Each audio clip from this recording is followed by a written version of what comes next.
Os fariseus ouviram falar que Jesus estava fazendo e batizando mais discípulos do que João, embora não fosse Jesus quem batizasse, mas os seus discípulos.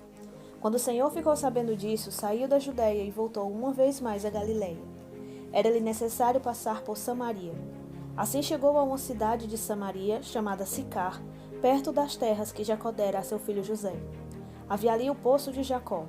Jesus, cansado da viagem, sentou-se à beira do poço, e isto se deu por volta do meio-dia. Nisso veio uma mulher samaritana tirar água. Disse-lhe Jesus: "Dê-me um pouco de água." Os seus discípulos tinham ido à cidade comprar comida. A mulher samaritana lhe perguntou: "Como o Senhor, sendo judeu, pede a mim, uma samaritana, água para beber?" Pois os judeus não se dão bem com os samaritanos. Jesus lhe respondeu: "Se você conhecesse o dom de Deus e quem está lhe pedindo água, você lhe teria pedido e ele lhe teria dado água viva." Disse a mulher: "O Senhor não tem com que tirar água e o poço é fundo.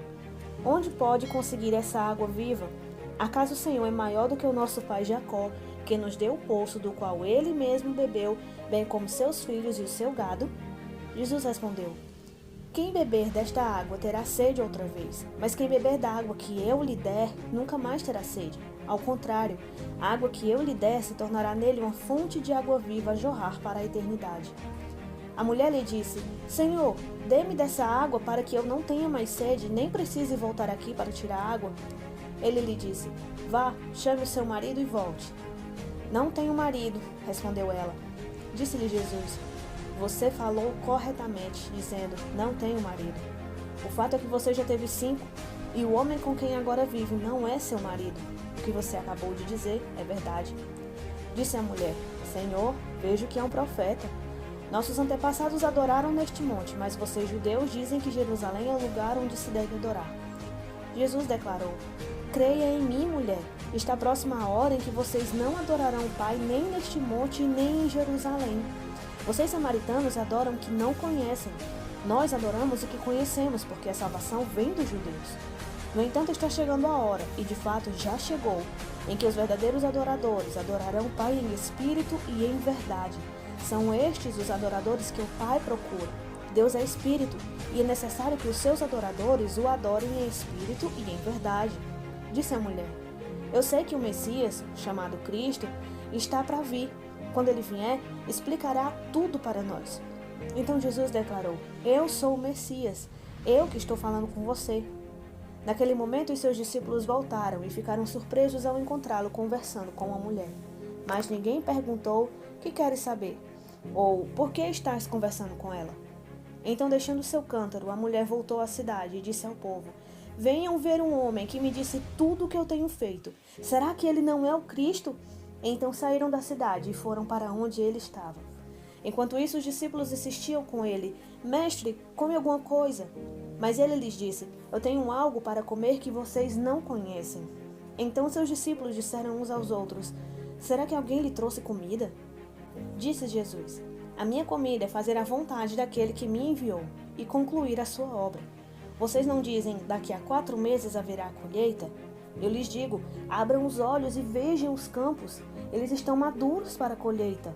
Aquele que colhe já recebe o salário e colhe fruto para a vida eterna, de forma que se alegram juntos o que semeia e o que colhe. Assim é verdadeiro ditado: um semeia e outro colhe. Eu os enviei para colherem o que vocês não cultivaram. Outros realizaram o trabalho árduo, e vocês vieram a usufruir do trabalho deles." Muitos samaritanos daquela cidade creram nele por causa do seguinte testemunho dado pela mulher: "Ele me disse tudo o que eu tenho feito."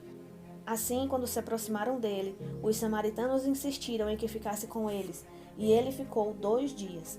E por causa da sua palavra, muitos outros creram.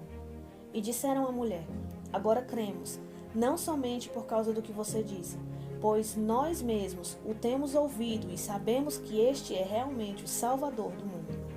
Depois daqueles 2 dias, ele partiu para Galiléia. O próprio Jesus tinha afirmado que nenhum profeta tem honra em sua própria terra.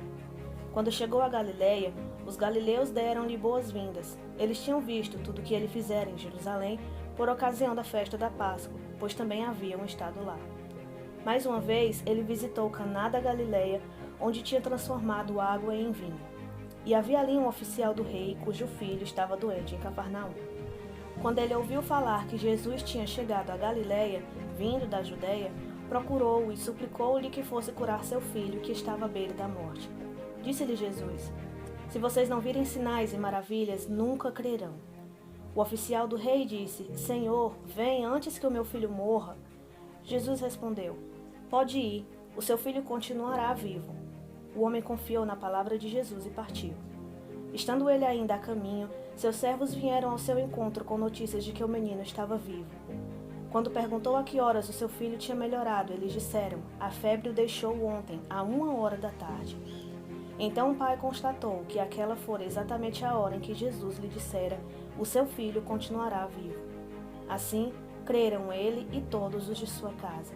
Esse foi o segundo sinal milagroso que Jesus realizou depois que veio da Judéia para a Galiléia.